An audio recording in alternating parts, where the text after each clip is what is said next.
There's a warm start to Tuesday evening on One when Tomorrow's World looks at the greenhouse effect. Then at 7:30, wow, it's EastEnders. I want this money out of here and back where it belongs. And I don't want it done tomorrow or sometime or never. I want it done now. At 8, Wicker meets the women down under. wow.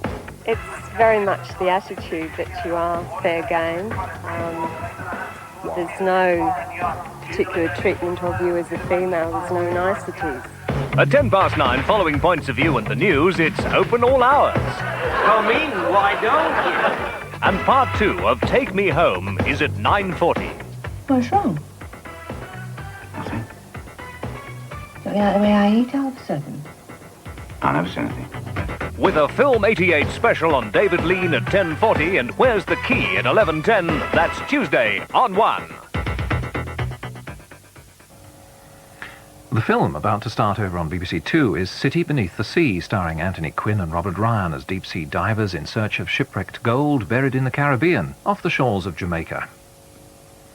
This is BBC1. Now, the news with Nicholas Witchell.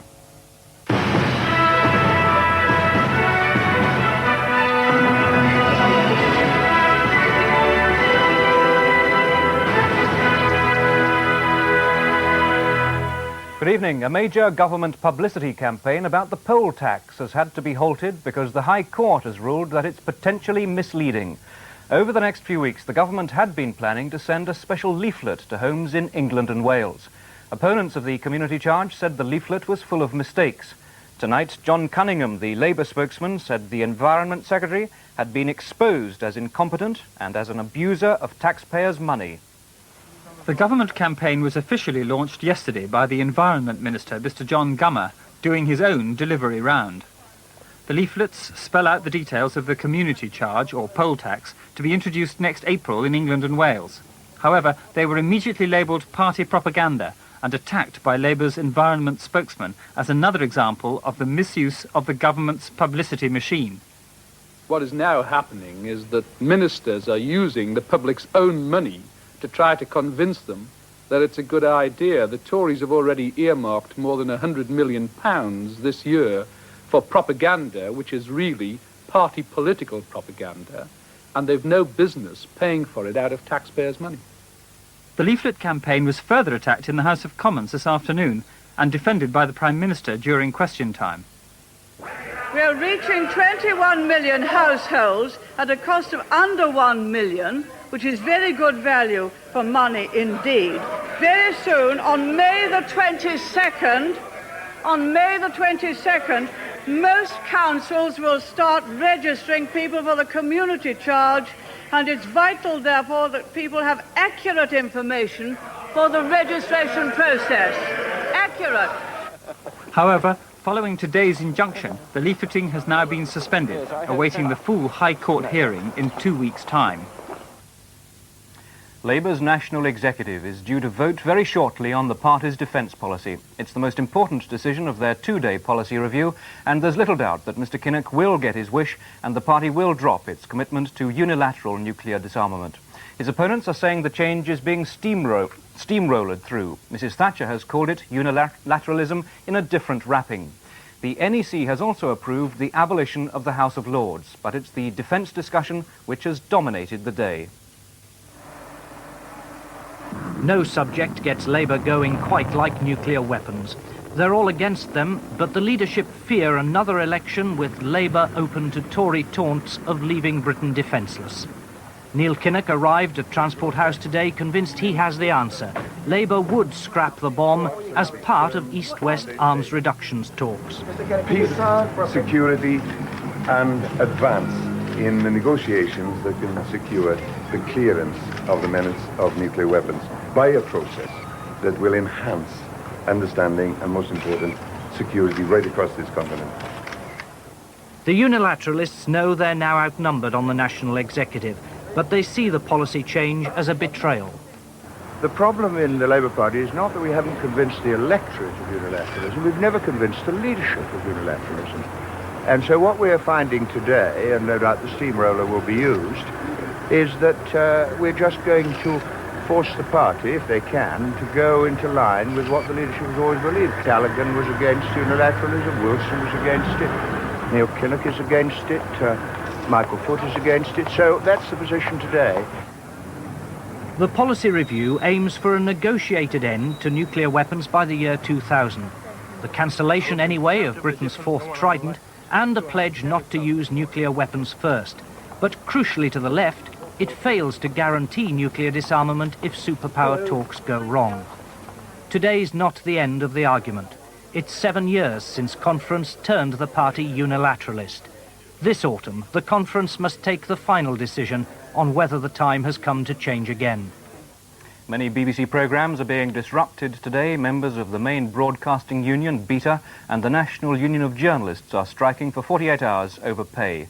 Several hundred strikers marched past BBC Television Centre in West London on their way to a rally. The BBC say that 12,000 out of 28,000 staff have joined the action. 80,000 power workers have voted to reject a 7% pay offer and take industrial action. They come from 4 unions, and their leaders are calling for a substantially improved offer at talks on Thursday. Simon Hayward, the former lifeguards officer who was sentenced by a court in Sweden to 5 years jail for drug smuggling, is to be released in the autumn. He'll have served half his sentence. Today his mother said he would continue his fight to clear his name. The case of the captain in the lifeguards, the Jaguar car which he drove from Ibiza to Sweden with £500,000 worth of cannabis in the door sills, and of his brother who owned the car and hasn't been seen since, attracted a huge amount of media attention 2 years ago. Mr. Hayward resigned his army commission, but he's always maintained that he knew nothing about the drugs he was carrying. I suppose some things do look strange, yeah, but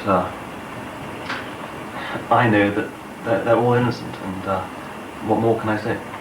All along, I've held the view that he was innocent and that he didn't receive a fair trial within the meaning of a fair trial as defined by the European Court of Human Rights. Mr. Hayward returns to Britain in September.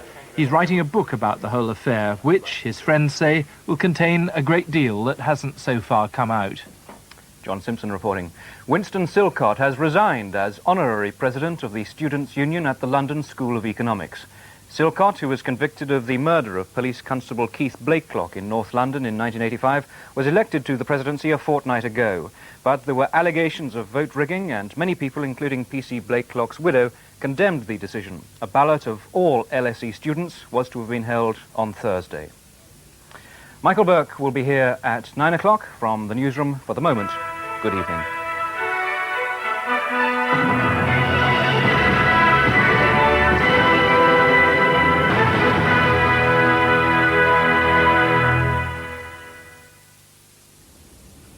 This is BBC1 for the Eastern Counties. Good evening, and now a brief roundup of regional news. A man who twisted his 1-month-old baby son's legs so hard the bone broke has been jailed for 4 years. Kenneth Harrison of Leighton Buzzard admitted 3 offences of causing grievous bodily harm to the baby. Luton Crown Court heard the child's leg was broken after Harrison argued with his girlfriend and was told to get out. A safety inquiry has begun after a family narrowly escaped injury when a fire extinguisher fell from a plane. John Brown and his family were walking in Hitchinbrook Country Park near Huntingdon. As they watched a biplane performing aerobatics, the extinguisher slammed into the ground a few feet from them. A police report will be passed to the Civil Aviation Authority. Police in St Albans are investigating the discovery of a badly decomposed body in a derelict house. A Home Office pathologist is carrying out an examination, and forensic experts are combing the house which was formerly used by squatters. Clothing used by a masked gunman during a raid on a Cambridge restaurant has been recovered from a nearby lake. In the raid, the deputy manager of the Beefeater Steakhouse was shot in the arm and leg. Over £2,000 in cash was taken by the gunman. The Department of Transport is considering building climber lanes on the congested M1 in Hertfordshire. The proposal is to provide extra lanes for slow-moving heavy goods vehicles on the hills to the north and south of Junction 9, the turn-off to Whipsnade and Redbourne. The traffic is often stationary and slow-moving there, particularly at busy commuter times in the morning and evening. Finally, more job losses in Northampton. 50 jobs are to go at Trebor Confectionery, who are moving to Dunstable. And that's all the news for the moment. We'll have more after the 9 o'clock news. Hello. Now, one more day of spring sunshine to come. This cold front is very weak. All it's doing is bringing some pressure weather down into southern districts, but high pressure will keep spring-like weather going for pretty well all of us through tomorrow. Tonight, still 1 or 2 showers over central and northern parts of Scotland, hail in places, but skies are clearing in most parts. There'll be fairly widespread ground frost across the country tonight, even some air frost in northern glens. In the south, much milder conditions here, misty conditions in places. The minimum down here, 7 Celsius, 45 Fahrenheit. Up in the north, 0 Celsius, 32 degrees Fahrenheit. Winds becoming lighter all the time. Tomorrow, for most of us, a dry, bright start. Still 1 or 2 showers in the far north of Scotland and in the Northern Isles, but most of us, well-broken clouds, lots and lots of sunshine. Later on in the day, though, some thundery showers getting up into the Channel Islands, just a chance of a shower getting up into southern coasts of England as well. The rest of us dry, a lot of sunshine, and fairly pleasant temperatures indeed. Much as they've been today in the north, 12 is 54 Fahrenheit, but much less windy in the north, so it's going to feel that little bit warmer. In the south, fresher, 17 Celsius in London, 63 Fahrenheit, and a bit cooler on the coast. A mainly sunny summary. Enjoy, enjoy. Well, now on BBC1, a change to our Build programme. Doris Day, in a rare television interview, looks back with Christopher Frayling on her successful film and singing career.